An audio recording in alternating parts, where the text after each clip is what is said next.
All right, welcome into another edition of Catching Up with Tommy Mac here on 1010XL's podcast platform at 1010XL.com. Of course, on the 1010XL app as well. We are live on Facebook on 1010's page like we always are, and I throw it on my page as well. But check out 1010XL's Facebook page, and you'll be able to see us live. And when we're done, my good friend and producer, Grammage, he takes it and shares it all over the world. That's right, all over the podcast platform world and the social media world, and does a great job with that. Lots to get into, of course, here on Catching Up with Tommy Mac on a Tuesday morning, brought to our good friends at Team Tommy Mac, a group of businesses that I love endorsing, promoting here in this market and beyond. They do it right every single time. We'll take a look around the National Football League. There are some news and notes that are interesting.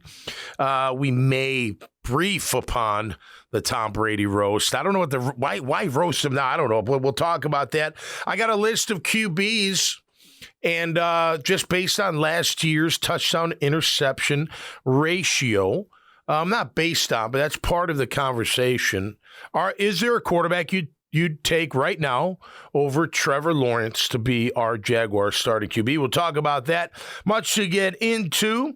Before we do, let's say good morning to my zombie. Hey. What's up, Grammage? What's going on, How you feeling? Nice weekend, huh? Oh, yeah, great weekend. Had a bachelor party. Nice. Where was it at again? It was in Madison, Florida. Oh, that's right, on Cherry Lake. Yeah, right. Yeah. One of my buddies has a lake house. Yep. Was it the same house? Big white house? Yeah. Next to the log cabin? Yeah. Remember, I told you we stayed in that. A bunch of families stayed in that. Yeah. So it was that house, and got a bunch of guys over. The guy that hosted, who's one of my friends from a long time, and then myself were the only Florida guys. Everybody else was coming in from a guy from Memphis, guy from D.C., a couple from D.C., a couple guys from Ohio, a couple Chicago. All over the place. So they were enjoying the warmth and sunshine. Yeah. It was really fun. Really, really fun weekend. A lot of alcohol, little sleep. Okay. So still recovering. Expected. Still recovering. How old are you? 24? I'm 26. Yeah, you're in your prime, man. You can go out 5 nights a week and be fine.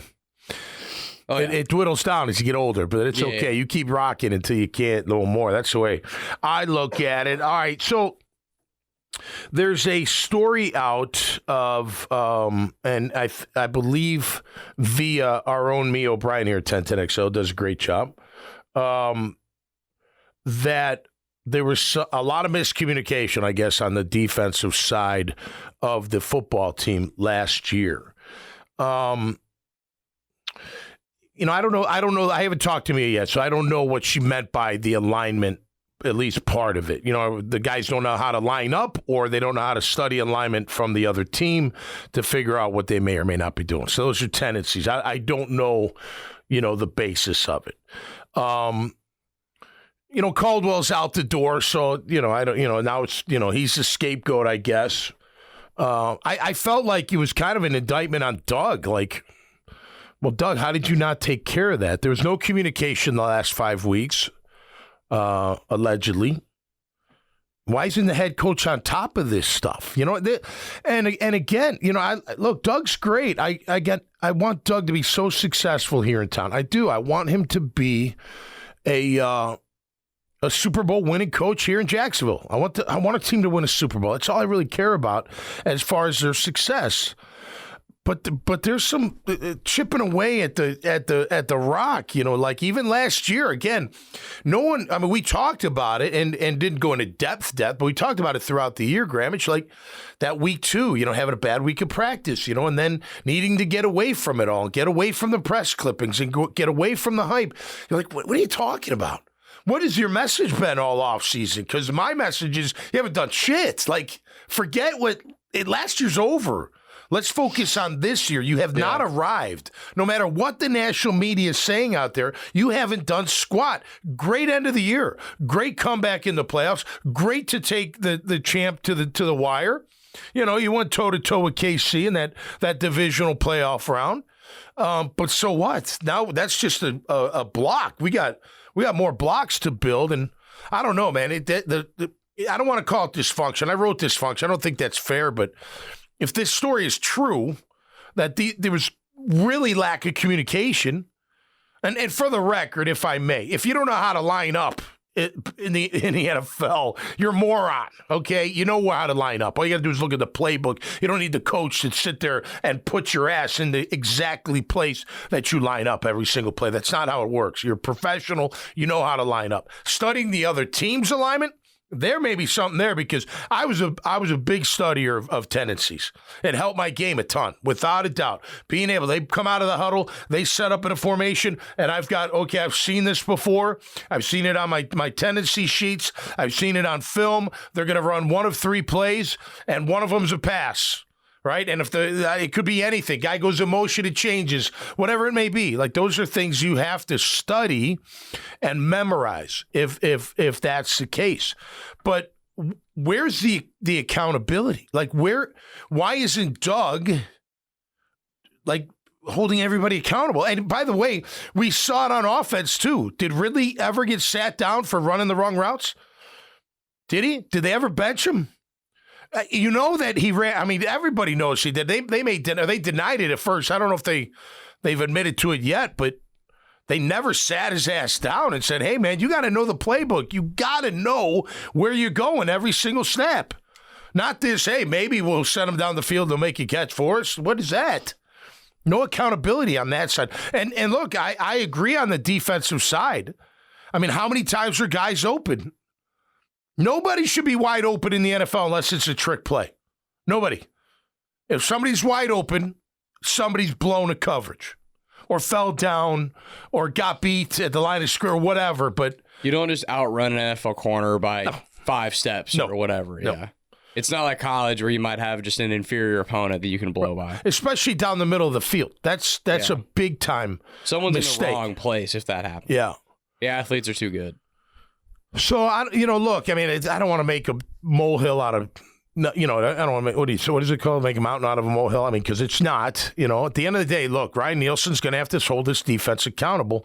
I'm just saying the head coach should be holding them accountable. And maybe he does it his own way. I don't know. I don't really ever see it, because to me, accountability is what? Well, if you mess up, you go think about it. And we'll put the next guy in and see what he can do. Now, granted, there's politics in that, right? Big money guys, high draft picks. That may not happen too, because they're afraid to go to the owner and say, "Hey, why is he out? I'm paying him $20 million this year. Why is he on the bench?" Well, because he can't remember his beeping plays, owner. That's why, or GM. So that's all. I think it'll change, but that's got to change, man. I mean, here, if this story is true, and I'm not saying it's not, Mia does a great job. Those are her sources. And the lack of communication, you could tell. We heard stories after the year that some position coaches were going home early, not sticking around, not being there to really, help develop and help get the game plan, and it just wasn't full commitment. But guess what? If that's happening, why doesn't the head coach do something about it? Why didn't he do it? I mean, the first time, are you kidding? What do you mean you went home early? Is somebody sick? Somebody dying? Right? Something happened to your kid? You get hurt at school? You got to be home for something? Hey, all day long. But if not, where are you going? We got a lot of work to do. I mean, it's a lot of preparation. You think the players go through a lot of prep. The coaches go through even double that prep, putting it all together. It takes a lot of time. There is no... And that's the sacrifice. That's what you do. I mean, that's your job. There are rumblings about that, but where's that accountability? I think it's changing. I hope. Look, we're all creatures of habit. We all learn lessons. And even though Doug's had tremendous success as a head coach, especially up in Philly, I wouldn't say down here's been tremendous. It's been good. He's got to change that. You got to have accountability. Doesn't mean you got to pound the table and yell at the top of your lungs, but you got to hold people accountable. You got to hold your players accountable and hold your staff accountable, or none of it's going to work. And if the story's true, that just bothers me. That means there's something. And you know what? Maybe it changes with, and because here's another thing, if I may. Where's the leadership in the locker room too? Right? They must know if they're out of alignment. I don't know if that's it. It just would blow my mind that they didn't know where to line up. That doesn't make any sense. It's not rocket science. Maybe knowing your coverage, knowing who to switch with, that could get confusing. There's no doubt about it. But not knowing where you align is weird. Now, if it's the other side, yeah, because there is. You know it. What'd they do when Agnew was number 3 next to the tackle off the ball? What'd the Jags do pretty much every single time, right? Ran a reverse, got the ball to him somehow. He's a focal point. When he wasn't, you know what I mean? So that's a tendency. So the alignments, yeah. Yeah, when number 39 aligns next to the tackle as like a wing or a number 3, they're going to him. They're doing something with him. Let's keep our eye on him. You know, that's an obvious tendency. So if he's talking about that, that's a little bit different. But all I hear about is Ryan Nielsen being all about accountability. So that's good. And if that's enough to make this team win, then fine. And I know there's some accountability. I'm not saying there's not. But I don't know. When I hear these kind of stories, Grandma J, they bother me. Because that psyche, again, like we talked about in the beginning, even when they were winning, it's kind of weird. You know, offense wasn't clicking. Defense was hanging on, doing a pretty good job. You know, but then you hear these stories of got to get away. And week 3, you're 1-2. Well, get away from what? A losing record? A rookie just came in here and whooped your ass? I mean, what? You know what I mean? I don't know. It's just been a very, very strange year this past year. I'm really with you on the locker room thing. Yeah, because I think you know this better than most of us do, having played yourself. But I would have to imagine that when things are not going well, when maybe a certain guy keeps screwing something up, or maybe the DBs keep messing up this one coverage, or what have you, just whatever specific example, whatever is being consistently screwed up more than like a one-time thing. Yep. Coaches can yell at you till they're blue in the face, but it's got to be different when a teammate is getting on your ass, right? Yeah. Like, wait, your peer. A coach can fall on deaf ears. It almost feels like, you know, a high schooler having a teacher tell them to pay attention. Yep. It's like, how many times have they heard that? You know, it falls on deaf ears, you're kind of like, whatever. Yep. But if a classmate, if a peer, if a player that plays with you, if a coworker is getting on your ass, someone that's your level, it's like, oh man, like I'm really screwing up. Yep. Never saw that. That would happen in practice. Like Kelvin Pritchett, our defensive tackle, especially in the early days, like if you weren't in the right gap, he would turn around and be like, why aren't you next to me? Like, well, you're supposed, I got my gap. Where the hell are you? Like, he'd call you out in the middle of practice. You'd be like, oh, shit. In front of people. Yeah, right in front of everybody. But everyone did it. You know, I mean, not everyone, but the leaders did that. Lageman did it. I remember Lageman grabbing me in the weight room once, and he goes, hey, look, everybody knows you go out, you know, a lot at night. He goes, but you come here and work and you don't get in trouble. So just don't get in trouble and make sure you come here and work every day. There won't be a problem. I said, okay, that's cool. I probably should have saw that as a sign maybe to cut it in half, but I didn't. But I did. I always came to work. I always, you know, I wasn't hungover like where I wasn't going to participate. You know what I mean? I wasn't going to bitch and moan and cry because I was out late last night, you know, that kind of stuff. I went to work. And, you know, hit that gym as much as I can and everything else. So you're saying you got to have it, though, man. You got to have it. So you're saying you were basically the Dennis Rodman of the late No, night I wouldn't go that far. No, I mean, just you can listen. It's balanced. You got to balance it out, right? Yeah. And but it it was just frustrating. Like the whole season, it never felt like there was a player willing to be the bad guy and do that. And you'd think like Rayshawn would have been, right? Because he's a baller. Defensively, yeah. He make plays. You know, Josh Allen, like, and I'm sure, don't get me wrong, you know they're in the locker room, there's some yelling going on. There's got to be. Like, what the hell's going on? Like, Tennessee, the game's slipping away. Defense, you're getting, like, somebody, would you please do something? Maybe we can stop this thing and win this game and maybe get on a run in the playoffs. Maybe if we could stop them from kicking our ass up front. That had to be said somewhere in that locker room, I would imagine. But here's the thing now. So you do have some leadership, right? Aluakin especially, I would imagine. Josh, right? Allen. Now you got Eric Armstead. He should command some leadership, right? Mitch Morse should command some leadership. Why? Because they're proven players from proven franchises that have won a lot of ball games, and they've played a lot of ball games. So they've got the experience, and they play it at a high level. So that instant respect is there. And then you got to earn trust and all that, and for all that as time goes on. But that respect is there right away. They should be. Darby as well. Ronald Darby's been through it. He's a veteran. Played at a high level and has seen a lot of action and knows what a winning locker room looks like, knows what an accountable locker room looks like. Those kind of guys are guys that have to, along with the other veterans that are there, hold each other accountable. Trevor Lawrence gotta have it. Trevor Lawrence needs to hold people accountable, more accountable as well. I agree with that. I agree with that. I know it's not his personality. I know he's not like a super rah-rah guy. Well, and I understand that, and I'm not saying he's got to be it all the time. Yeah, but I'm saying to the point where it got with Calvin last year, he should have gotten in his face at some point. Like somebody should have. Again, you got to think the receivers were getting really frustrated. Right. Come on, you know when guys screw up. You see it. The coach doesn't even have to point it out because you see it. You know when the route's wrong. You're in your wide receiver room. You know what the routes are supposed to look like. You know when they're not. You know in practice when they don't happen. You know in games when they don't happen. So they had to be like, oh my gosh, can he please? We know he's talented. We know he can run. We know he can make big plays half the time. He did drop too many, but he's a player. But he's not remembering what he's got to do. He's not doing his responsibility every single play. And it's got to be every single play. It can't be every other play. I don't know where I'm going. Or I'm taking a play off or whatever. And I can't make you a fluid part of my offense if that's going to happen. No, you can't go rogue. You notice, and he kind of said as much, Calvin did, in his press conference at Tennessee, where he was basically like, yeah, down in Jacksonville, they got a lot of weapons. Like, I'm ready to be a focal point again. First of all, you were a focal point. 136 targets or 26, something like that. Secondly, you could tell throughout the year because of these issues, remembering what the hell to do, when he would get the ball a lot, it was in large part because between play calling and Trevor, he had to be forced the ball in certain ways. Yeah. Well, Kirk was out. Right. Obviously, that hurt. Zay not being full speed.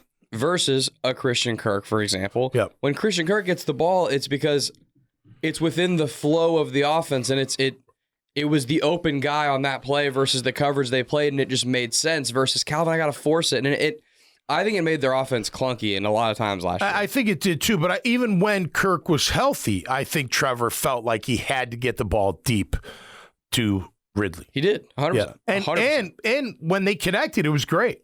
There were just too many that didn't connect. But it's hard. Dropped or missed or whatever it was. Any receiver that commands the ball in that type of way and then also struggles to just run the normal stuff, even if they don't get the ball, that makes life really hard. It reminded me of Dak Prescott's rookie year when Dez Bryant was still on the Cowboys. Yep. Dez was a elite wide receiver, great player, but he's kind of a one-trick pony. Didn't run the whole route tree, that type of thing. I don't know if he struggled in other plays, but it was sort of the same thing. And I remember back then it was a whole issue with the Cowboys, like, are we screwing Dak's development up? Right. Because you feel like you got to go to this guy, and he's not actually just reading the defense for what it is. Yeah. It was very similar. That was very similar to me last year with Calvin. Yep. It was like, it feels like Trevor just thinks he's got to go to this guy. He's got to feed him X amount of targets a game. Yeah. Instead of just, what's the defense giving me? Right. Well, this year it's got to be that. Correct. Because we have new weapons. I mean, you got Thomas who could fly. You got Gabe who could fly. You're going to want to make the big throws. But even think about, like, look, it wasn't just Ridley. There were games, we come on here after a game, on a Tuesday and be like, man, it's 3rd and 1. And you go deep and it doesn't happen. And you got a guy sitting there over the line, over the first down, wide open, and you don't hit him. Like, quit trying to make these Sports Center plays and just take what the defense gives you. And granted, then the injuries happen. It is what it is. Well, we've talked about this before. That's got to be better this year. We've talked about this before, too. We talked about it a lot after the Ravens game because it really showed in that game. Yeah, it was bad. The awareness was bad. The situational awareness is an issue. Like, look, if you take a deep shot like that on 3rd and 1 and you're inside the 50 and you're probably going to go for it on 4th down, then sure. But if you know you're gonna have to punt the next play and you're on your own 20, like, dude, complete the 4-yard pass and let's move the chains. We need a drive. I like the momentum. I like keep moving, right? Yeah. Now, if you hit that big one, that's different. But they weren't hitting. Yeah. The ball was either in the wrong spot or they're dropping it or what have you, and it wasn't hitting. So you can't force that. So, hopefully that's what they fix. We'll get into some quarterback play. Let's take a look around the National Football League real quick. Zay Jones, speaking of which, visiting the Titans. A reunion of sorts, maybe, with him and Calvin Ridley. Look, I wish Zay nothing but the best unless he plays against us. It's going to come down to his health, man. Can that knee, the leg, hold up, and can he get back to his full speed? If he can, he's a weapon. There's no doubt. He can help you. I'm sure people are still wondering why we had to get rid of him. There may be something to the medical side. There may be. I don't know. I don't know. But there may be. They may be like, you know what? I don't think he's ever going to get back to where he needs to be, and we got to move on. Or we feel better about the younger guys that we have here, and we're going to develop them, and they're going to be our guys. So be it. They did add, obviously, they added 3, Duvernay being the 3rd. So that's odd man out, I guess. But with the cap room, unless you're going to spend it, why not wait to see if he stays healthy? I don't know. Just an idea, but he's visiting the Titans. We'll see what happens.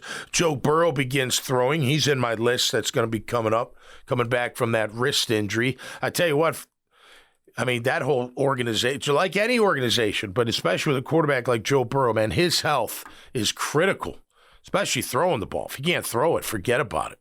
That guy is dynamite when healthy. Hopefully they can keep him upright, except when they play us, of course. Andrus Peat goes to the Raiders, pretty big left tackle for the Saints, drafted by them, I think out of Stanford, guard tackle. He goes to the Raiders. Chris Snee, Tom Coughlin's son-in-law and former Boston College, he's a Hall of Famer and a 2-time Super Bowl champ. Scout with the New York Giants. Sticking with full-man scouting's no joke, man. It's a grind. We wish him the best. Tank Dell to make a full recovery after being shot at some bar. It wasn't supposedly a club. It was like some bar, and an argument happened, and 9 people were wounded. Having a shootout. Like, that's what I tell you what, everyone, not everyone, but pull out a gun first. It's like, can we just go back to the old days? I'm going to tell you a story real quick in just a minute. Freddie T graduates from Florida. Congratulations, Freddie T. Got your degree from the University of Florida. You want to hear a crazy story? I'll tell you a crazy story. Would never happen today. And you probably shouldn't have let him fight to begin with, but this is what the school did. So I'm a freshman in high school. Me and my best friend, Brendan, are coming back from the corner where they had some food places like Gyro Shop, Gyro, whatever they're called. Because we had off campus. You could go have lunch and come back, which was a big mistake once you started driving, trust me. But nonetheless, that was the rule. So we're coming back, and there was a rumor going around that 2 guys were going to fight. There was a wrestler and a track star / football player, black kid and a white kid. And there was a rumor that they were going to fight. Now, the kid, I can't remember either one of their names, but the black guy went to my brother's high school, so I kind of knew him. He was cool. He was whatever. He's a good guy. And the other guy was a senior. They were both seniors, and the other guy was a football player. And they we're coming up from lunch, me and Brennan, and they're outside the gymnasium with the school cop, the wrestling coach, and like the dean of students. And they literally, the wrestling coach saw me and Brennan walking up because we were a little late. He said, just stay over there. So we stopped. He didn't tell us to go away, just stopped. And they said, you guys want to fight? Well, we're not going to have any kind of, any problems inside the school. You guys want to fight? We don't want you to fight, but if you're going to fight, you fight right here and now. And they fought. They went one-on-one.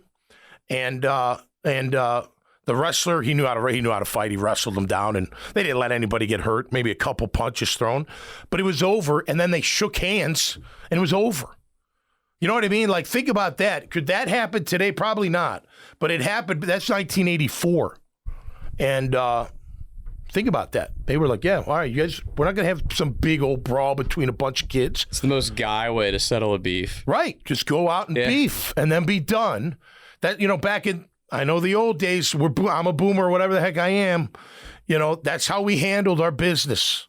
You fist fought or you wrestled, and they said, all right, it's over. We're done. Maybe I had to do it another time, but other than that, it was pretty much over.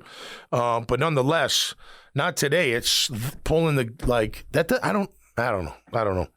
We'll have to get some other show going to talk about that kind of stuff. But I'm glad Tank Dell is going to be okay. Be careful out there, man. I'll tell you, between the video cameras, the phones, and the weapons, it's almost like, why go out? Like, it's almost scary to go out. Do what Kevin Hart used to do. He used to bring him in. Just fly him in. That's the best way to throw a party. All right, we're going to take a look at a list because I want to get Gramage's take about quarterbacks. Before we do, I want to tell you about Team Tommy Mac, which brings you my show each and every day. Look, these are just businesses that are there when you need them. And when you need them, you're going to call on them because you're going to trust them. Why? Because I trust them and you trust me, and it's all a big circle of trust like this wedding ring that I have on my finger. You get thrown in jail, Chris Lucero's bail bonds, who get you out. Look, he's helped us in the past. He can help you, no doubt about it. Carpet Man Flooring, guess what? I came up with a new commercial. I'm waiting for the approval. Let's just say it has something to do with Elton John. It's going to be fabulous if we get the approval. But get Carpet Man Flooring, not just LVP, all types of flooring, highest quality at the lowest prices. Graffiti Burger Bar, by the way, Thursday night, season 2, now called the 904 Pro Show, will kick off. Me and Aaron Beasley and our special guest, Gerald Ingram, two-time Super Bowl coach of the New York Giants. He was the running back coach for the Jags. He was the running back coach for the Boston College Eagles, under Tom Coughlin at all three places. Looking forward to catching up with Coach J-Dog Junk Removal and Hauling. All you contractors, take note, they will come in and take care of all your construction debris. They do it with integrity and trust, owned and operated by our veterans, which is fantastic. Azar Sausage Company, right downtown, homegrown, down home, third generation. Some of the best meat you'll ever have. Get it at, I get the andouille and I get the hot, and get it at Winn-Dixie and your other local grocers. Family Tradition Specialty Foods. We tried the dry rub last night. It was absolutely incredible.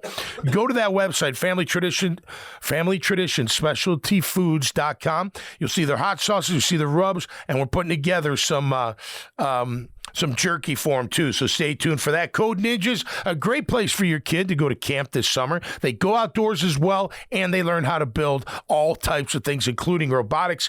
Make sure you check them out. CodeNinjas.com for great locations. Jalaram Hotels. Owners of 13 hotels here in Northeast Florida. Down in St. Augustine, some of the best. Right there on I-95 and on JTB near the town center. Make sure you check out Jalaram, Jalaram hotels.com. Salt Air Inn and Suites, my good friend Kurt, also owns beachside rentals all up and down the beach from Atlantic Beach down to Flagler Beach. By the way, he's looking for help in St. Augustine Beach. You got a college kid out there looking for work. Make sure you send me a message, and I'll get you in touch with Kurt. He also owns Salt Air Inn and Suites Boutique Hotel, 4 blocks from the beach with concierge service. A great place to stay for the weekend, a week, a getaway, a night. It's a fantastic spot. And Michael Nickus' State Farm Agency, my agent, should be yours as well. Home, life, supplemental health, and auto, all taken care of with a great staff. Adaptive Jacks, my marketing partner, and 1010XL, of course, my family member here on the podcast world. All right, so I came up with this question this morning about, looking at QBs, looking at our QB compared to others. So then I thought, well, okay, so we know the cast of characters that we wouldn't, or that we would take, right? Mahomes, Burrow, and maybe Lamar. Fair? And you could make an argument probably for Lamar, but, that 2-time MVP, you got to be pretty damn good, right? But regardless of what you think, and there's other, we'll go through the list. Then I looked at, I want to look at their touchdown and interception ratio from 2023. Now, I'm not basing it on that. I'm just basing it on overall work. And today, who would you take in place of Trevor Lawrence to be your starting quarterback if you had that opportunity. You may not take anybody. And I don't know if I would. I mean, Mahomes. If you're offered a trade. Yeah, this is all hypothetical, right? But if you could have Mahomes instead of Lawrence, would you take Mahomes? Yes. Okay, that's what I'm saying.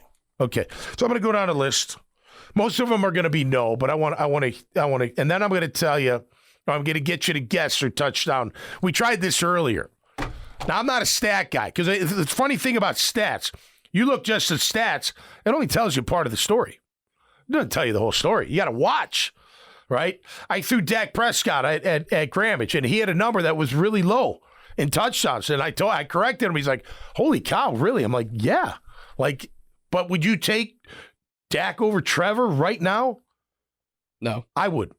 I think Trevor's, and I like Dak. The only thing I don't like about Dak is he hasn't been clutch enough to. Not everybody wins a Super Bowl. I get that, but clutch play, put the offense on your back, carry him. He did that a little bit last year, I think, but you got to do it in the playoffs. You got to move. You got to get in that, upper echelon. That's how quarterbacks are measured for the most part. But Dak had 36 touchdowns and 9 picks last year. That's a massive year. If Trevor had that, are you kidding me? They'd be calling him top 3 right now, wouldn't they? Yeah. Yeah. So it's interesting how this 36-9. This works. 36-9. All right. Mahomie, you take Mahomie. By the way, Trevor had 21 and 14, touchdown to interception. Okay. Mahomes 27 and 14. You'd have thought he'd be more like Dak, wouldn't you? Just not thinking about it, right? Yeah. Interesting. Burrow, who was hurt, he went 15 and 6, so that's kind of incomplete. But how about you? Would you take Burrow over Trevor today? Yeah, I think so. I think I would too. Pretty close, though. But Joe's got something. Been to a Super Bowl. He's got something a little bit more than Trevor. But I think it's a good one-on-one. Lamar went 24 and 7. Now he's a different kind of QB, of course, can run and throw. I like Lamar. He's just got to win. He's got to win in the playoffs. Got to win a Super Bowl. Not just him, but he's got to do it. I'd probably take Lamar. You take Lamar right now. He's just a different kind of QB. I love him. I think he's fantastic. Lamar has 2 MVPs.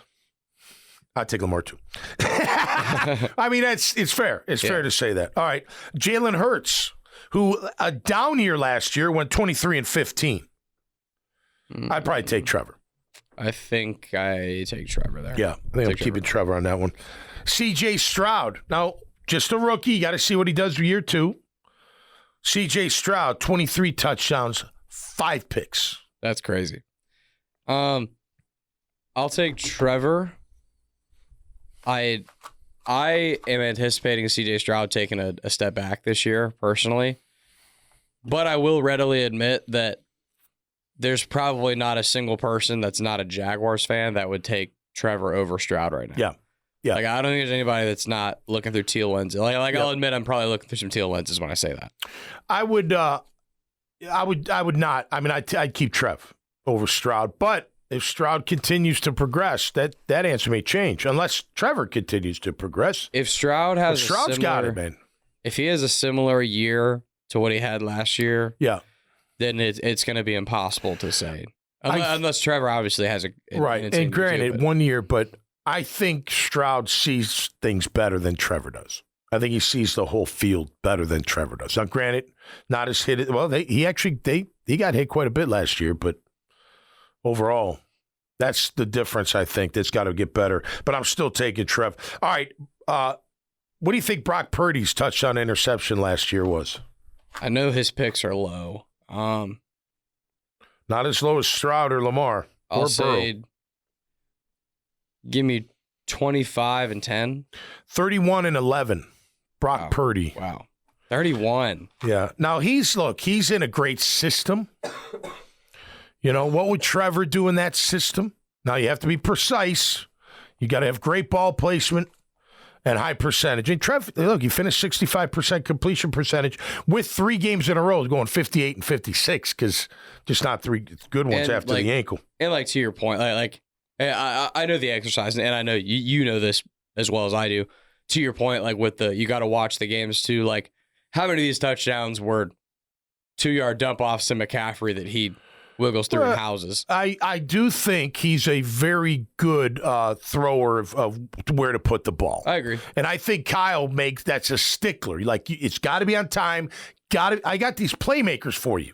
Put it on him where it's supposed to go and let it, like a slant to Debo. Right. Put it out in front of him so he can take it and take off. Not on his back hip. That's not where true. he has to stop. That's true. So That's he fair. is good at that kind of stuff. So you got to give him credit there. But I'm not taking him over. You know what? For San Fran's offense, I may. Yeah, I'll also take Trevor. I agree. All right. Tua, 29-14 last year. Trevor. I agree. Josh Allen, 29-18. That's tough. I like Josh Allen a lot, but Trev's got a little bit of his game. And for the record, last year, I mean, Josh was kind of like a wild horse back to his Wyoming days. Making plays, but also making a lot of mistakes. 18 interceptions for Josh Allen last year. I'll take Trevor. It's a good one-on-one. I don't know. I might go Josh on that one. I don't know. Let's see how this year goes. But right now, the question is right now. Right now I would not. No, I'd keep Trevor. But it's close. I'd be Really close. I'd want to see that kid on my team. Dak Prescott, we went through 36-9. The rest are all no's. You'd keep Trevor, but I just want to throw him out there because interesting stats. Because again, stats versus what you think. Like if you watch the games, like Jared Goff, 30-12. That's a big year. If Trevor had 30-12, we'd be like shouting off the rooftops, like, "Oh my gosh, this is unbelievable!" You know what I mean? Yeah. 30-12. You wouldn't have thought that. Stafford was 24-11. How about Jordan Love? 32-11. Wow. I wouldn't. He's an interesting one. I want to see him in year 2 or 3 as a full-time starter. But how about Baker Mayfield? 28-10. Herbert, who you'd probably say a good one-on-one with Trevor, he had 20-7, a down year last year. And then you got Russell Wilson, 26-8, Derek Carr, 25-8, all better than 21-14. But again, stats don't always tell the story, right? Yeah. I mean, Jordan Love had a monster year. You're not replacing Trevor with Jordan Love, are you? No. Exactly. By stats, you would. Wouldn't you? Yeah. Like if you didn't know anything else other than who am I taking? Oh, man, look, Dak Prescott, 36-9. I like that. You know what I mean? So it's just interesting. So probably about 5 or 6 you might do it. But look, Trevor's our guy. We know it's got to get better. Hopefully they do something more on that O-line. I do hope that. I hope they, get that together. Because if they can have a really strong offensive line, even if they have an injury or two, this team I think it's going to do pretty well this season. Now, I'm not getting into the hype this year. It's going to be nauseating. It is. I think that's what some of the local media loves doing, but whatever. They got to hype you up. The team wants you hyped up. They want you all excited, and you should be. It should be a great year. But, camp is camp. And the regular season is the regular season, so I'm gonna see how they do once that regular season starts. I'll be going to camp, no doubt, but I don't know. I'm not gonna be getting it there as early as this year, if you know what I mean. Yeah. See if they get in pads and hit anybody, then maybe I'll go. All right, that's gonna do it for this time around. Let's see. Thursday, the Horse's Mouth. Looking forward to that. Always a great time. ABC 25. Sundays at noon. Thursday night, the 904 Pro Show with me and Killer Bees with our special guest, 2-time Super Bowl coach Gerald Ingram.